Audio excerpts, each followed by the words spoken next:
Est-on en onde? C'est parti, oui. Alors, bonjour tout le monde.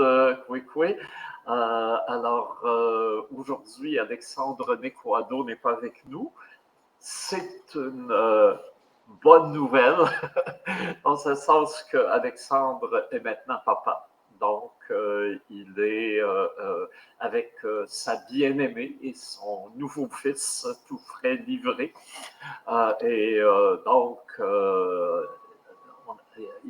Je suis donc maintenant avec Gabriel Bergeron, qui est aussi membre de l'équipe formidable de Terres en Vue et de Présence autochtone. D'ailleurs, le festival s'en vient, on y travaille très fort. Alors, je vous rappelle, c'est du 8 au 17 août. Et le 11 juillet, on dévoile la programmation. Mais d'ici là, le podcast, lui, continue son grand bonhomme de chemin. Et aujourd'hui, je devrais dire grande bonne femme en chemin, puisque nous avons le bonheur d'accueillir Elisabeth Saint-Gelais, qui est une soprano Innu. Elisabeth, je vais vous demander de vous présenter vous-même. C'est ce qu'on fait d'habitude ici d'abord en commençant, mais avant toute chose, le protocole et le bon sens et l'enthousiasme me commandent de vous adresser des félicitations. Le prix d'Europe, c'est tout récent.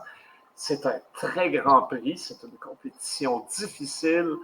Et là, je pense, ça veut dire une année de formation en Europe, je crois. Alors ça, c'est vraiment énorme.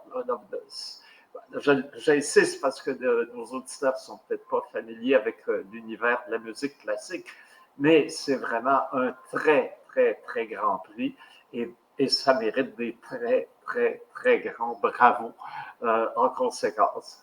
Mais avant d'arriver à ce qu'on se parle plus de ce qui s'en vient pour vous, j'aimerais que vous dressiez un court portrait de qui est Elisabeth Saint-Gelais. Avec plaisir, avec plaisir. Tchinichkemetène André et Gabriel pour l'invitation. Je suis très contente d'être là. Alors voilà, je m'appelle Elisabeth Saint-Gelais, je suis une soprano, je suis originaire du Saguenay, mais je viens de la communauté de Pessamit, sur la Côte-Nord. J'ai étudié la musique à McGill depuis 6 ans. J'ai fait un baccalauréat et puis une maîtrise en chant classique avec mon professeur Aline Koutane. Et puis, je viens tout juste de terminer mes études et ça a été une grosse année pour moi. La dernière année de ma maîtrise, en plus d'être Révélation Radio-Canada classique 2023-2024. Et puis maintenant, on a terminé ça avec le prix d'Europe. Donc, quelle belle saison cette année. C'était extraordinaire. Puis j'ai fait tout ça avec, bien sûr, mon partenaire de jeu, la pianiste Louise Pelletier, avec qui je fais toutes mes collaborations, tous mes concerts. Sauf orchestre, bien sûr, parce qu'elle est pianiste. Mais c'est vraiment c'est un honneur pour moi de pouvoir représenter les Premières Nations à travers le chant classique, mais aussi seulement dans le milieu des arts. C'est un énorme privilège. Puis c'est une responsabilité, je le dis souvent aussi pour moi, je veux bien les représenter. C'est dans ma mission d'artiste. Et puis voilà, j'adore chanter. La question qui nous vient toujours à l'esprit, puis je ne dois pas être le premier qui la pose, mais comment ça se fait? Parce qu'effectivement, on ne voit pas beaucoup de gens de l'une ou l'autre des Premières Nations dans l'univers classique. Ben, on a eu Deanta Edwards, une Oui, ah soprano oui, Inuk, une oui, femme formidable, qui était je la connais bien. oui, qui était au festival l'an dernier et avec qui on espère avoir d'autres collaborations d'ailleurs. Puis maintenant, Elisabeth Saint-Gelais, mais quand même, c'est pas beaucoup. Là. On sait comment une jeune Inou vivant au Saguenay en arrive à être à McGill en chant classique. Déjà, y entrer, c'est pas évident. Puis, il faut aussi être préparé longtemps d'avance. Il faut avoir vraiment le goût d'une carrière comme celle-là. Alors, comment ça se dessine dès l'enfance, je présume, dans la famille, mais Oui, j'aimerais que oui, vous nous disiez oui, comment vous ça avez s'est raison. passé. Ben oui, Ouais. bien sûr. Avec plaisir. J'ai commencé à chanter très jeune. Autour de 6 ou 7 ans, j'ai eu mes premiers cours de chant, cours de musique, de théorie musicale également. Puis depuis ce temps-là, j'ai jamais arrêté de chanter. C'était très naturel pour moi. J'avais ce don-là de la voix qui était assez naturel. Puis ensuite vient l'envie d'y travailler.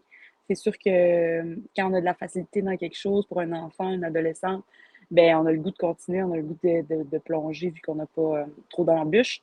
Donc, c'est sûr que ça a été beaucoup de plaisir là, à travers mes années d'études au secondaire avec mes professeurs. Puis j'ai appris le piano, j'ai appris le saxophone, la guitare. Donc, la musique, c'était vraiment mon monde. C'était vraiment aussi mon cercle social était dans la musique. J'ai toujours été très bien entourée. J'ai toujours été dans un milieu sain. Euh, dans la musique. Donc, oui, c'est comme ça que ça a commencé. Et puis après, ben, il n'y a pas eu tant de questions, tu sais, ça a juste continué plus sérieusement au cégep. J'ai fait ma technique de musique et chanson au Collège d'Allemand, au Lac-Saint-Jean. Et puis là, j'ai rencontré encore des personnes extraordinaires, dont ma première professeure de chant plus sérieuse, Luce Godreau, avec qui j'ai vraiment commencé ma formation technique plus approfondie. Et puis, c'est ça, il y a pas eu vraiment de questions. En fait, c'était juste, moi, mes parents, ils m'ont toujours très encouragée à faire ce que j'avais envie de faire. J'avais des ressources, j'avais une bonne famille derrière moi, des bons amis. Donc, il n'y a pas eu de questions, il n'y a pas eu de doute, il n'y a pas eu non plus d'hésitation ou d'idées, d'autres idées. C'était certain que je faisais de la musique de ma vie, puis c'est un énorme cadeau. Oui, on peut en profiter aussi pour saluer tous ces gens en région. Hein. Moi, je suis originaire d'Abitibi, puis je me souviens, il y avait des personnes très dédiées, notamment dans le champ de la musique classique, Hmm. qui auraient très bien pu viser des carrières dans la métropole, mais au contraire, trouvent important de développer des talents régionaux. Et c'est effectivement, ça, c'est pas quand vous me le dites, là, étant moi-même originaire d'une région, ça ne m'étonne pas qu'il y ait eu ce genre de ressources et ce genre de support Ouais, qu'on puisse trouver au Saguenay. Mais la question qui demeure, mais l'univers classique, pourquoi l'univers, le chant classique mhm. pour une Inou, alors que, je sais pas, quand on va à Inou, Nikamu, c'est formidable, mais c'est pas l'univers Non, classique, il n'est pas vraiment, on est absolument plus pas. dans le pop, dans le folk, dans le chant traditionnel, mais encore au niveau autochtone, le répertoire est très, très mince, et même parfois, certains pourraient dire presque inexistant, tellement il y en a peu. Alors, comment, en tant qu'Autochtone, on se sent tout d'un coup attiré et comment dire, et capable de rester soi-même dans l'univers classique? Ah, ben, c'est une excellente question. Euh, J'y suis d'abord arrivée dans le monde de la musique classique à cause de ma voix. C'est vraiment pour ça. C'est parce que les professeurs que j'ai eus, ils ont entendu le potentiel lyrique. Puis c'était pour moi très facile d'apprendre la technique classique pour le chant. Et puis après, je me suis beaucoup intéressée à la musique classique, les compositeurs, l'histoire des compositeurs aussi, l'histoire des poètes. J'adore la poésie de ce que je chante et puis ça m'intéresse énormément. Donc, c'est sûr qu'il y a eu ma voix puis l'intérêt, puis c'est pour ça que je suis tombée dans ce monde-là. Puis ensuite, c'est sûr que quand ça va bien, quand les gens te remarquent du succès, même à l'école, tu sais, ça allait bien, ben là, tu as le goût vraiment de continuer, tu as le goût d'approfondir. Puis le fait que je sois Inou à ce moment-là, c'est pas sur la table. En fait, moi, j'ai jamais eu honte de ça. C'est moi, je le suis, c'est ma culture, mon identité. Donc, que je sois Inou ou pas, j'ai fait mes études puis j'étais très confortable avec ça. Maintenant, le fait que je suis nous, il devient plus important pour les autres. Pour moi, il a toujours été bien sûr parce que c'est moi-même, mais il devient plus important pour les autres à partir de les 2 dernières années depuis que je suis un peu plus mise de l'avant dans quelques médias et puis avec mes employeurs qui deviennent de plus en plus des gros employeurs. Donc, c'est sûr que mon visage et puis mon histoire circulent un peu plus. Donc, le fait que je sois Inou, ça devient plus important pour les autres. Et puis, ils se demandent qu'est-ce qu'une Inou fait dans le milieu de la musique classique, comme vous disiez. Parce que c'est pas dans la culture autochtone du tout. C'est de la musique colonisée, c'est de la musique européenne. Donc, ça n'a rien à voir avec ça. Moi, c'est vraiment à cause de mon parcours que je me suis ramassée à faire ça. Les Inuits, ils aiment beaucoup le folk rock. Il y a Cashtin, Florent Volant, il y a maintenant Scott Pienne Picard. Il y a tellement des bons artistes qui font rayonner la culture Inou en ce moment. Puis vraiment, ça, c'est ancré. Puis ça, on peut dire que c'est associé à eux, tu sais, puis à notre peuple. Après ça, moi que je suis Inou dans un milieu classique, ça étonne les gens parce qu'il n'y en a pas beaucoup. Comme vous disiez tout à l'heure, il y en a peu. Inexistant, je n'emploierais pas ce mot-là parce que quand on est musicien autochtone, on est capable de rejoindre d'autres musiciens autochtones, d'autres créateurs autochtones, des compositeurs, des chefs d'orchestre, des artistes, des chanteurs, des musiciens. Euh, et puis, on se rend compte qu'il y en a plus qu'on pense. Puis aussi, vu nous, on a vraiment l'esprit de communauté très fort. Donc, dès qu'on en connaît un, dès qu'on en rencontre un, ben, il nous fait rencontrer les autres. Puis finalement, on se ramasse avec vraiment un beau réseau là, d'artistes autochtones. Et puis, ceux que je parle en particulier, c'est dans le milieu de la musique classique. Donc, j'ai connu d'autres chanteurs, des compositeurs dont je suis très près. Donc, on est en train de faire des workshops avec leurs œuvres. On est en train de travailler leurs nouvelles œuvres. Je connais une compositrice extraordinaire avec qui je travaille. Elle en est à son troisième opéra en Anishinaabe. Elle a composé un oratorio. Je travaille avec un autre compositeur qui est métis de l'Ontario. Mais Et puis lui, attention, là, pour nous donner des noms, là. Il ne faut bien pas sûr, juste bien sûr, mentionner, là, on veut savoir qui c'est. Qui c'est cette bien dame là, qui a sûr. composé des opéras en Anishinaabe? Vous nous faites découvrir des trésors. C'est un trésor, absolument. Elle s'appelle Barbara Asiginac.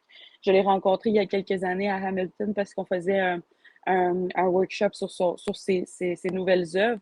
Et puis, j'ai rencontré une femme, premièrement, spirituellement et culturellement extrêmement passionnée. C'est quelqu'un qui m'en a appris tellement sur la culture Anishinaabe et sur la culture autochtone en général, des Premières Nations, des Métis, des Inuits. C'est une femme très, très cultivée. Et puis, c'est une compositrice incroyable. Elle enseigne la composition à l'Université de Toronto. Et puis, elle est elle-même tellement touchante dans ses œuvres parce que c'est très connecté à la nature, très connecté à la poésie toute simple qui est très basée sur la forêt et les animaux. Puis, en tant que moi, ici des Premières Nations, c'est quelque chose qui me touche énormément. C'est quelque chose auquel je suis extrêmement connectée là, naturellement. Donc, chanter sa musique, c'est un énorme cadeau. Donc, Barbara Asiginac, c'est son nom. Et puis, ensuite, l'autre compositeur dont je parlais s'appelle Ian Cusson. C'est un métis de l'Ontario. Et puis, je chante en ce moment avec piano pour l'instant, mais on va faire avec l'Orchestre de l'Agora de Montréal. On va le faire avec tout l'orchestre entier. Ça s'appelle le Récital des Anges. C'est un cycle assez sombre, assez profond sur les poèmes d'Émile Nelligan. Mais c'est Yann qui a composé. C'est de la musique vraiment intellectuelle, très profonde, très intellectuelle. Et puis, mon Dieu, faut être tout qu'un musicien pour, premièrement, le composer, puis ensuite, pour le jouer. C'est de la grosse musique. C'est beaucoup de travail, mais c'est absolument merveilleux de pouvoir chanter quelque chose comme ça. Et puis, j'ai fait, juste pour nommer un autre nom, un autre compositeur, il s'appelle Spy dénommé Welsh, qui est un Anishinaabe de l'Abitibi, du nord de l'Abitibi, et puis qui fait sa carrière à Toronto en ce moment avec sa femme Catherine. Ils ont une maison d'opéra eux-mêmes qui s'appelle Unsettled Score, et puis ils produisent leurs opéras autochtones. J'ai commencé à travailler avec eux en 2017, donc ça fait quand même un bout. Et puis, c'est des gens, c'est des autochtones, c'est des gens qui écrivent des opéras autochtones. Pensez-vous comment c'est extraordinaire?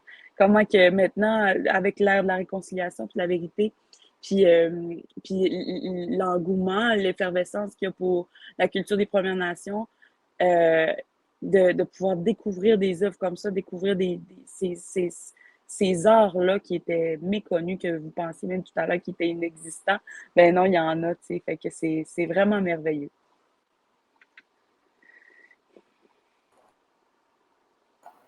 va falloir que vous veniez nous donner un cours ici à Terres en Vue parce on veut développer le côté classique durant le festival Présence autochtone. OK. Il y a longtemps, et ça va vous intéresser. J'avais été contacté par l'Orchestre métropolitain et on avait eu un concert. Mais là, c'était avant la réconciliation.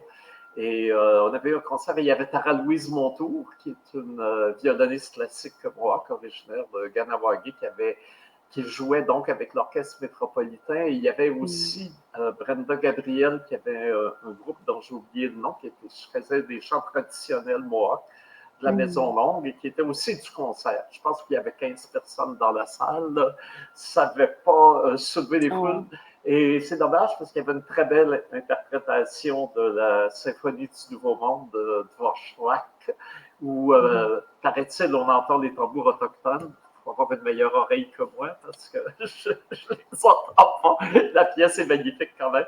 Alors, on avait eu, et j'ai vu quelque part que vous disiez, journaliste, mon rêve, c'est un opéra autochtone au Met. Yannick, qui est au Met maintenant, puis il sait déjà, puis je suis sûr que c'est un intérêt qu'il a toujours pour les cultures autochtones. Donc, c'est certainement un rêve réalisable. Et d'ailleurs, quand on voit, ce qui m'impressionne aussi, quand j'ai regardé rapidement, c'est l'éventail des genres et des époques que vous avez. Vous avez aussi bien dans le lyrique classique, mais quand même, j'ai vu quelque part là, que pour un concours, il y avait le Vici d'Amore, qui est un grand air classique de Tosca, Puccini. Faut pas avoir peur là, pour prendre un morceau comme ça qui a été chanté par toutes les grandes voix, qui a été enregistré. Donc, tout le monde a des Callas ou des Bartholdi dans l'oreille autour de. Et puis, des choses contemporaines, du Wagner, du Strauss, Johann et Richard. Oui. Et est-ce que c'est commun, je ne sais pas, je ne suis pas spécialiste, mais c'est commun pour une soprano d'embrasser un genre aussi large. Il me semble d'habitude, les gens sont plus spécialisés, colorature, mezzo vers le Wagner.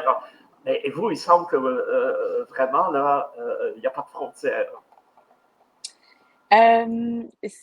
Oui, oui. Je vais poser une précision. Moi, je suis soprano lyrique, donc c'est plus large que colorature ou soprano léger. Donc, et puis peut-être justement à 27 ans, donc au cours de ma trentaine, il y a des possibilités que ça s'enligne vers le soprano dramatique. Donc ça, c'est mon registre de voix. Je fais des choses qui conviennent au soprano lyrique. Donc, mon programme du Prix d'Europe, comme vous avez un peu mentionné tout à l'heure, c'est des choses qui vont parfaitement au soprano lyrique. On fait des choix très, très intelligents pour mon répertoire. C'est d'ailleurs la base pour avoir du succès dans des compétitions. C'est le choix du répertoire. Je pense qu'il y en a des fois qui le sous-estiment ou qui comptent sur plus que quelque chose de technique ou quelque chose de côté du ton de la voix. Mais non, en effet, moi, le répertoire, c'est très important pour moi. Puis d'être très précise dans mon type de voix, c'est une de mes priorités. Donc, oui, c'est un éventail large de compositeurs parce que je m'en viens avec un beau répertoire spécialisé pour soprano lyrique. Mais c'est commun là, d'avoir plusieurs compositeurs. C'est normal. Il faut chanter en plusieurs langues. Il faut savoir chanter l'italien. Il faut savoir chanter l'allemand, le russe, le tchèque. Puis moi, en plus, j'ai la chance de pouvoir chanter dans des langues autochtones du Canada. Donc, ça, c'est une chance extraordinaire. Mais non, c'est assez commun là, d'avoir plusieurs compositeurs en plusieurs langues, en plusieurs styles. Mais il y a toujours quelque chose qui va être écrit pour ta voix. Puis c'est ça qu'il faut prendre, surtout pour les compétitions, surtout pour avoir du succès. Quand on fait ses débuts, c'est très important de choisir de ses débuts. Je parle, mettons, la première fois dans une maison d'opéra, la première fois avec un orchestre ou la première fois dans un autre pays. C'est très important d'avoir le bon répertoire qui se colle très bien à notre voix parce que c'est la première fois qu'on nous entend probablement dans cette place-là ou avec ce public-là. Donc, on veut qu'il soit content, puis on veut faire bonne impression, bien sûr. Donc, le choix du répertoire, pour moi, c'est extrêmement sérieux. Ensuite,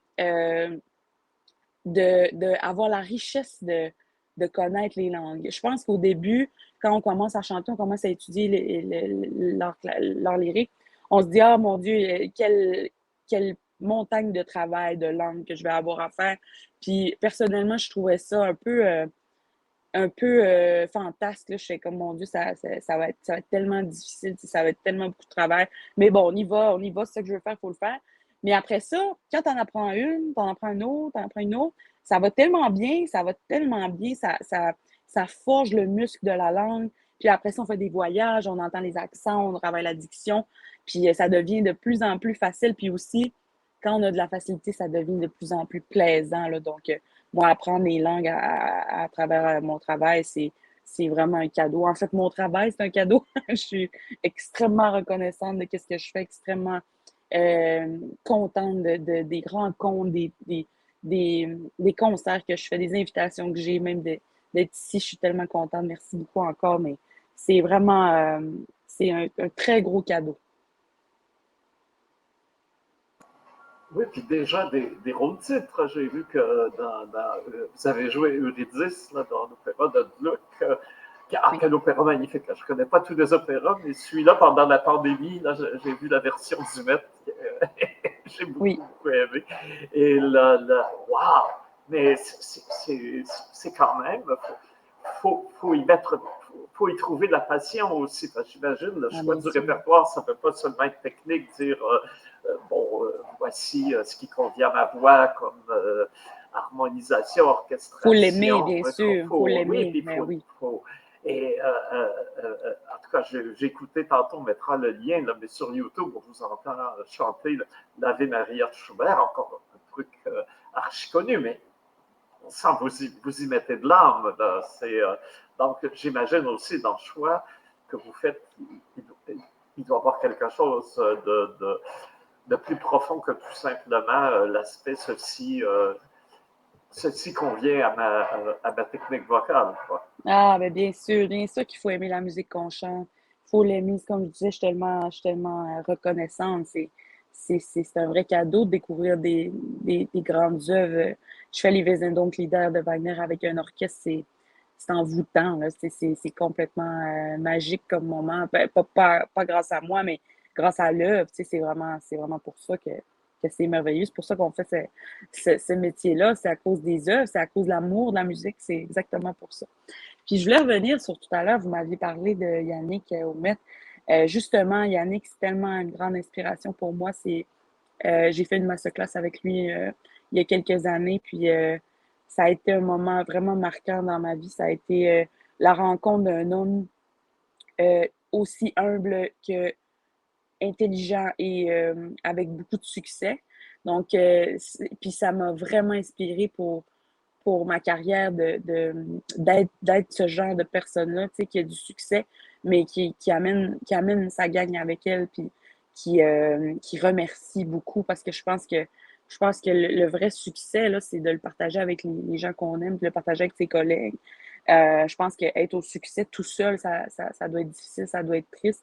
Donc, non, Yannick, c'est une grande inspiration pour moi d'être humble, puis de bonté, de générosité, puis aussi, en plus de ça, d'être un musicien, puis un artiste incroyable, d'être un chef d'orchestre intelligent, passionné. Il est incroyable. C'est une grande inspiration pour moi. Puis, encore plus, cette année, il a fait produire un opéra entièrement afro-américain. Ça a été un gros succès. C'était sold out toujours.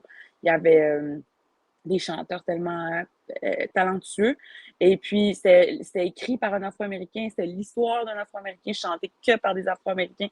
Donc, c'était grandiose, tu sais, pour l'histoire des États-Unis, je pense, là, pour une institution comme le Metropolitan Opera de faire une chose comme ça. Donc, c'est sûr que l'autre fois, et quand j'ai discuté avec Marion Newman, qui est une autre mezzo-soprano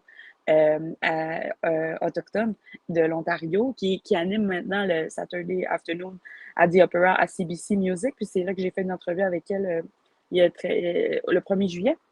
Et puis, on parlait de ça, d'avoir un silly dream, un rêve un peu fou qui présente un opéra écrit par un autochtone, chanté que par des autochtones.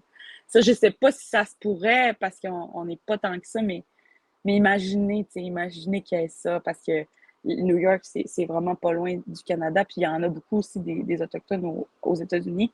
Donc, je pense que ça pourrait être vraiment puissant là, comme message. Puis je pense que c'est pas. Avec Marion, elle disait que c'était peut-être un peu fou, mais non, finalement, je pense pas que c'est si fou que ça. Là. Je pense que ça serait un méchant beau rêve. Oui, ben d'ailleurs, je sais que même ici, l'Orchestre symphonique de Montréal, c'était le grand projet du 350e. Ils avaient eu des budgets, ils avaient demandé à Thomson Highway un livret d'opéra. Et effectivement, ils ont même tourné dans les communautés nordiques. Mais vous étiez encore allé aux études, puisque vous auriez sûrement été oui, une oui. personne Non, visée pour faire partie de ce projet-là. chaque chose en son temps. Voilà. Mais je parle à l'occasion avec les gens de l'OSM, puisqu'ils m'ont invité l'an dernier au Classical Next à Hanovre pour qu'on anime ensemble un atelier justement sur le classique et l'autochtonie. Et ça a été fort intéressant. Il y avait, d'ailleurs, on a fait un podcast avec lui, on a connu Gabriel Pavillon, qui est un compositeur qui a composé lui aussi des œuvres lyriques, mais en nahuatl, une des langues autochtones du Mexique. Wow. Et voilà, et on espère, il y a une œuvre dans le Nahuatl qui, est un show qu'il promène. On espère pouvoir l'avoir l'an prochain à présence autochtone. J'essayais d'avoir une collaboration et ça s'en venait avec la Maison du Bon Pasteur, mais là, quel drame, hein? On a perdu une salle extraordinaire. C'est un désastre. C'est Oui, absolument. un énorme drame. Le prix d'Europe, il était supposé être là d'ailleurs, puis une semaine avant, c'est arrivé, puis c'était vraiment... Bon, le directeur, M. Blanchet, là, on était vraiment de tout cœur avec lui, là, parce qu'il y a la salle Bourgie à Montréal qui était un peu le même, dans la même envergure. Par contre, la salle Bourgie, c'est très international. Ils reçoivent, il y a une programmation plus internationale. Puis la salle du Bon Pasteur, c'est vraiment pour nous. C'est vraiment pour les artistes de Montréal puis du Québec. C'est une salle, on se sent accueilli justement par M. Blanchet qui fait un travail extraordinaire. Puis, ouais, c'était encore plus douloureux, parce que c'est vraiment à la maison là, pour les artistes classiques de Montréal. C'est vraiment un endroit où on se sent vraiment bien accueilli chaleureusement. Donc, ouais, ça a été vraiment difficile, vraiment, vraiment triste.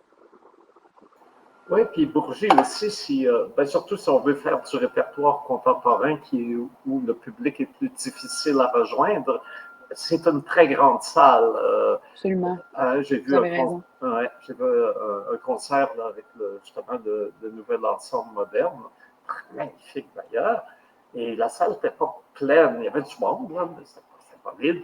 C'était pas une salle pleine comme ça l'aurait mérité. Alors que c'est une salle plus intime, comme l'était le Bon Pasteur.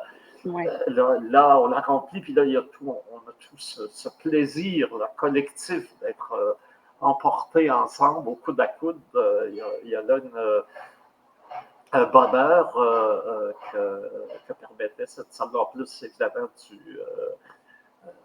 des qualités sonores, architecturales. Ouais. Effectivement, c'est une perte, un désastre, mais il faudra s'en remettre et trouver d'autres Absolument. endroits. On va s'y mettre très certainement. Oui, jusqu'à la restauration, je suppose, mais oui, en effet, il va Ouais. falloir s'en remettre. Oui, il faut la remettre en place. Vous avez bien raison. Il faut parler de reconstruction et de Ouais. restauration. C'est bien ce que j'aurais dû dire. Merci de me corriger. Ah, mais non, il n'y a pas de problème. Et là, le prix d'Europe, vous allez en Europe, est-ce que vous avez déjà un programme? Oui, je pars en Italie dans 2 semaines. En fait, l'an dernier, je suis allée en Allemagne pour approfondir ma connaissance de l'allemand et puis de la diction. Et puis aussi, j'ai travaillé Johann Strauss, on a fait la chauve-souris, qui est une œuvre tellement incroyable. Je tombe en amour avec du Fledermaus. C'est drôle, c'est bon, c'est touchant aussi, c'est du génie. C'est du génie, j'adore cette œuvre-là. J'ai tellement eu de plaisir à faire Rosalinda avec la gang là-bas. Et puis bon, cet été, avec le Prix d'Europe, je m'en vais à Florence. On s'en va étudier le bel canto, qui est une technique de chant propre à l'Italie. Puis aussi propre à certains compositeurs, donc Donizetti, Bellini, euh, Rossini, c'est des gens qui font, c'est des compositeurs qui font exactement la technique bel canto dans leur composition. Et puis, ben, chaque chanteur se doit d'aller faire son tour, là, puis d'améliorer sa langue, c'est sûr. Donc, moi, je suis rendue là, à aller passer un peu de temps en Italie pour apprendre la langue. Donc, ça, avec une partie de mon prix, c'est mon voyage que je fais. Par contre, je ne passerai pas l'année là parce que j'ai une année très remplie ici au Canada. J'ai beaucoup, beaucoup de travail. Je vais revenir pour le début de ma saison 2023-2024. Je suis extrêmement chanceuse d'avoir du beau travail comme ça, d'avoir un agenda rempli jusqu'en juillet 2024. Je ne peux plus rien prendre, sauf des petits miracles, mais sinon, c'est vraiment extraordinaire. Je suis vraiment, vraiment contente. Donc, je vais revenir travailler, mais avec l'autre partie du prix, ben, c'est sûr qu'on va se trouver quelque chose à faire là, pour continuer le développement de carrière. Et est-ce que vous pouvez nous révéler déjà des choses où on pourra vous voir, puisque vous allez nous faire le bonheur d'être ici aussi, pas seulement. Vous gardez un pied au Canada, même si vous en avez un autre en Italie. Alors, euh, Bien est-ce qu'il y sûr. a, ouais, est-ce qu'il y a des moments là où il reste. Est-ce qu'il y a encore des places où il y a des billets à vendre? Oh, je pense que oui, vous êtes gentil de dire ça. Non, je pense que oui, on a des beaux concerts de prévus à Montréal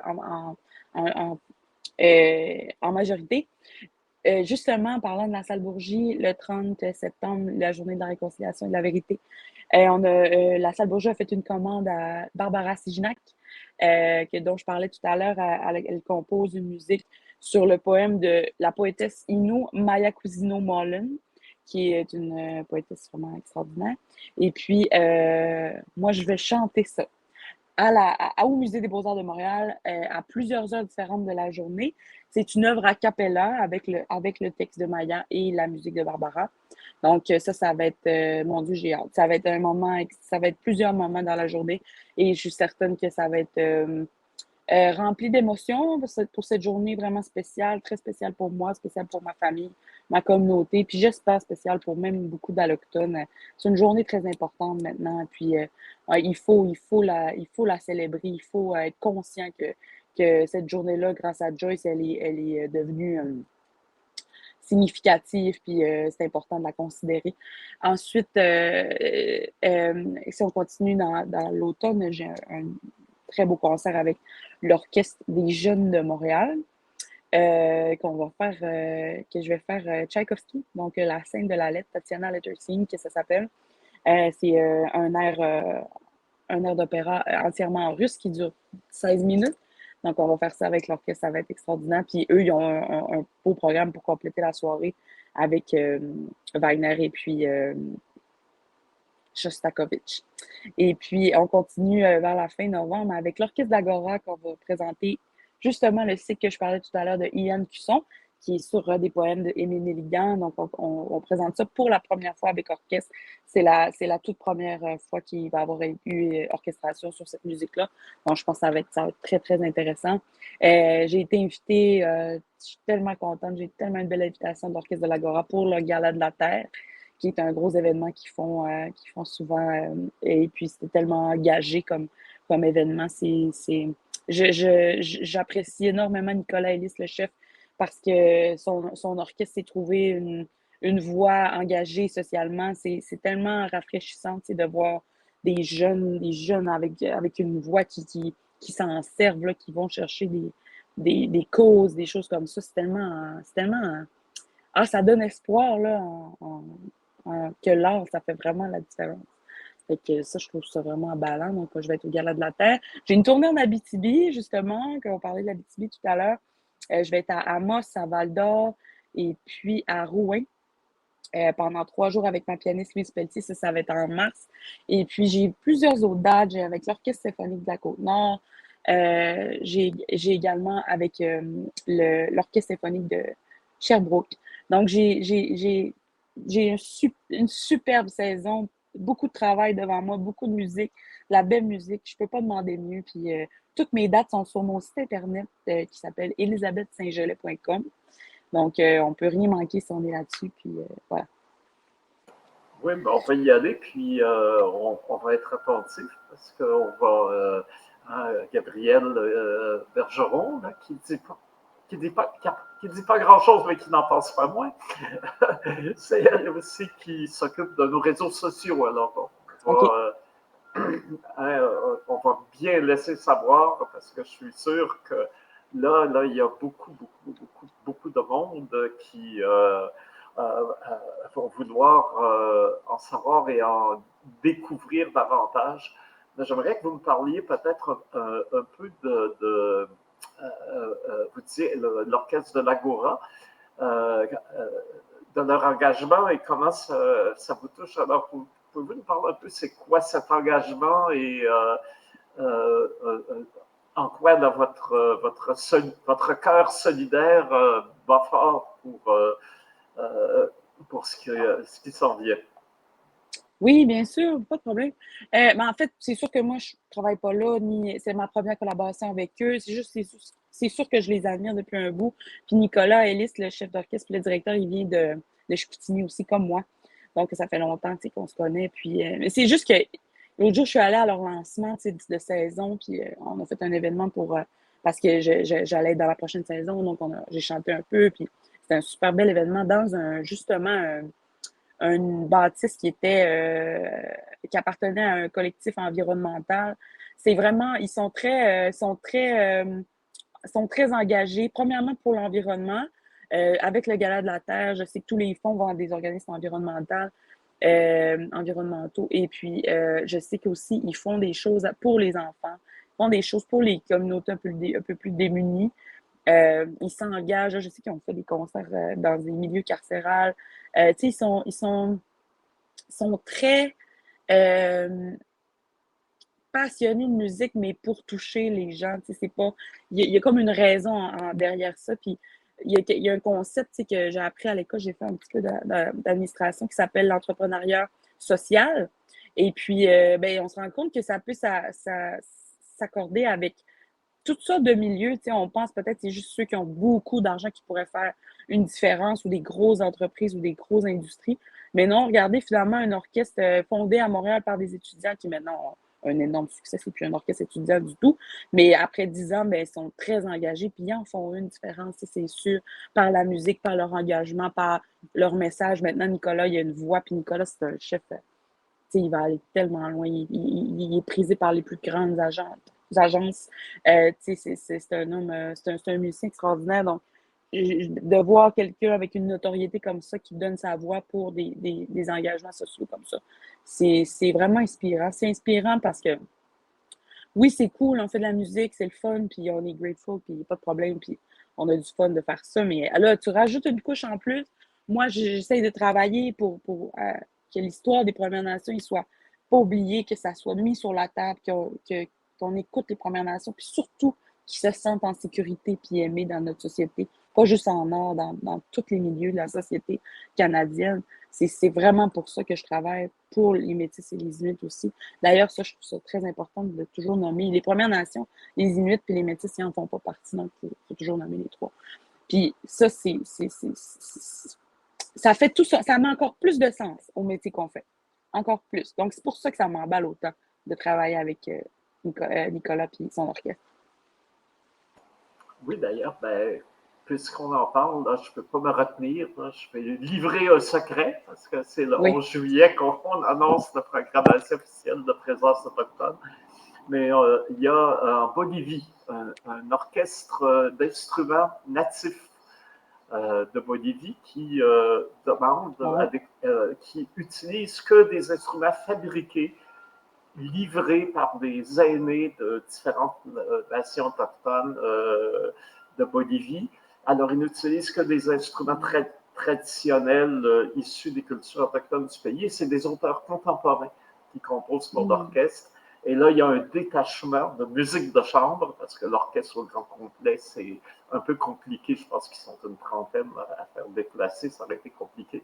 Mais il y a quand même une douzaine de musiciens qui vont être là et qui vont Ah. interpréter des œuvres et donner un concert qu'on aurait rêvé à la chapelle historique du Ah, c'est Mont-Royal. sûr. Ben, je comprends. Ben là, c'est Mais sûr. là, il sera dans une autre salle, mais ils vont aussi donner des ateliers sur des instruments de là-bas. Alors là aussi, on peut voir un mariage entre, d'une part, l'hyper contemporain des compositeurs Wow. actuels,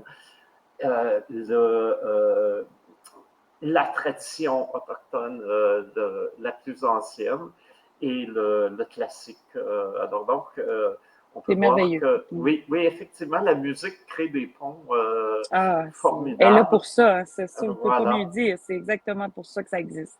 Je suis voilà, totalement d'accord. voilà. Puis vous, au train, voir les choses, vous ne pourrez pas venir à Présence autochtone, vous allez être à la Scala l'an prochain. Je garderai toujours du temps pour les gens qui ont envie de s'intéresser au peuple autochtone. Ça, c'est sûr, parce que c'est dans l'ADN de mon art, c'est dans l'ADN de ma mission artistique. Donc, ça, c'est sûr et certain que je garderai toujours du temps pour parler des Premières Nations, des Métis, des Inuits, pour le faire entendre leur voix, pour les faire connaître, pour qu'ils se sentent bien en sécurité, puis pour que des choses atroces arrivent plus jamais. Ça, je vais toujours garder du temps pour ça. C'est très important pour moi. Ben, écoutez, c'est formidable de vous avoir. Hein. Je me souviens, un jour, Natacha Canapé-Fontaine m'avait dit dans une rencontre, André, j'ai le même âge que le festival. Exactement. J'ai dit justement, c'est en pensant à toi qu'on l'a fondé, ce festival. Wow. Et quand je vous vois aujourd'hui, quand je vois tout le talent autochtone qui est là, je me dis oui, on avait visé juste parce qu'on disait justement à tous les décideurs qui nous regardaient de haut, puis avec scepticisme, J'en doute puis pas, j'en doute pas. parfois même avec hostilité, on leur disait écoutez, la pyramide des âges est très étendue vers le bas chez les Autochtones. Et il y a un contexte de crise identitaire et c'est les deux conditions qui font émerger les artistes et les artistes prennent tout leur sens. Mm. Leur travail artistique prend tout son sens justement pour faire avancer les choses, justement parler de guérison. Mhm. Arthur Lamotte dans l'Écho des songes, le titre anglais du film, c'était Shannon Never Dies. Et le film commence en disant que effectivement, le rôle du chaman était de rétablir l'équilibre en situation d'équilibre. Et souvent, c'était par le chant de récit, la musique, les tambours, que la guérison s'opérait. Donc, Je effectivement, on peut comprends. voir comment, justement, quand vous nous parlez d'être là avec les poèmes de Maya Mollen au Mhm. Musée des Beaux-Arts, comment on est tout à fait dans cette logique où on avance et où les artistes sont vraiment là dans le peloton de tête de nos avancées. Oui, oui. C'est le temps, c'est l'heure, le X. On est là-dessus, là. On est sur le X. Ça aurait pu être plus tôt, ça, c'est sûr. Mais regardez, on y est. Puis, mon Dieu, quel honneur de faire partie de ça. Quel honneur de pouvoir parler de ça. Je suis extrêmement. C'est une responsabilité. C'est très lourd à porter. Puis, c'est pas parce que je sais qu'il y en a, c'est pas parce qu'on est autochtone qu'on en a toutes les réponses ou qu'on a toujours raison ou peu importe. Mais je pense que moi, ça me tente. Ça me tente vraiment de soutenir ça. J'ai vraiment le goût. Je pense que j'ai le dos assez fort pour tenir ça. C'est correct, puis je le prends, puis je veux que ça avance. Je veux que ça avance. Bon, je suis sûr que vous avez le dos, la colonne vertébrale, les cordes vocales et la volonté au cœur. Je suis pas. Dites-moi Vous qui. êtes gentil. Vous êtes vraiment Non, je suis gentil. pas gentil, je suis froidement réaliste dans tout ça. Malgré mon.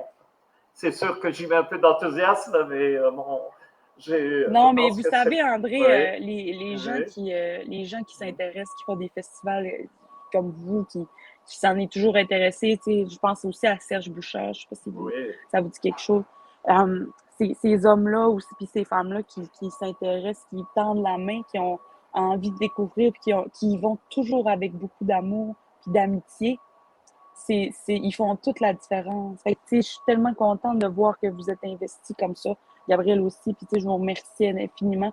Les Allochtones qui tendent la main, les Allochtones qui vont avec l'amour et l'amitié envers les peuples autochtones, c'est vraiment merveilleux. C'est un beau cadeau que vous nous faites. Puis moi, en tout cas, moi, je vous accueille à bras ouverts quand c'est fait avec la bienveillance. Parfait. Alors, Gabriel, je pense que c'est un beau compliment qu'on vient de nous faire. Et moi, je peux dire aussi qu'effectivement, sans les alliés, Oui, les alliés, c'est ça. sans alliés, on n'aurait pas vraiment pu trouver nos ailes, justement. Alors, Absolument. voilà, si on est allé, c'est grâce à nos alliés. On pourrait. Absolument, André. Voilà. Alors, je pense que là-dessus, c'est le moment de vous laisser. Je sais que votre agenda est très, très, très occupé.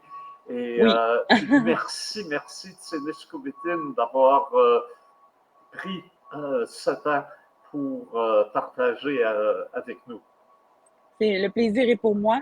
Et puis, merci encore pour l'invitation. J'ai passé un super beau Oui. moment. Oui. Ah, puis il ne faut pas j'oublie, avant de terminer, aujourd'hui, ça vient de sortir des nouvelles. Il y a une pièce d'Émilie Monet qui va être présentée au théâtre d'Avignon. C'est la pièce qu'elle a fait Marguerite Lefeu, si ma mémoire est bonne, autour de Marguerite Duplessis, cette esclave Ah, autochtone qui avait fait un procès pour disant qu'elle, justement, dans son cas, puisqu'elle était baptisée, l'esclavage ne je devrait comprends. pas s'appliquer. Mm. Alors, un grand personnage historique, et Émilie Monet s'est beaucoup intéressée à cette personne engagée déjà Oui. dans une lutte pour les droits des Premières Nations à une époque lointaine. Et elle a fait Ah, ben, c'est une intéressant. pièce magnifique, puis Ah, wow. qui a été créée ici là, à l'Espace Go, mais là maintenant au Théâtre d'Avignon. Alors, Wow. Beau les succès. femmes, oui, les femmes autochtones, là, vraiment, là, sont en train de faire péter tous les plafonds de verre et on est bien C'est, heureux de voir tous ces fragments de verre tomber. c'est à cause de la force de nos ancêtres qui Oui, nous ont donné à travers les générations. C'est pour ça que maintenant, on a du succès puis on casse des plafonds de verre, comme vous dites. parfait. Alors, on va vous laisser à votre travail de défonceuse et de fonceuse. Merci, merci. Et puis, certainement, on aura d'autres occasions, sans doute, de reprendre un podcast, peut-être au retour d'Europe, pour que vous nous Oui, fassiez avec un compte plaisir. rendu. Parfait. Avec plaisir. Merci à OK. Gabriel Bergeron. Oui. Ni entre Gabriel, ni entre André. Bien. Bye. Voilà.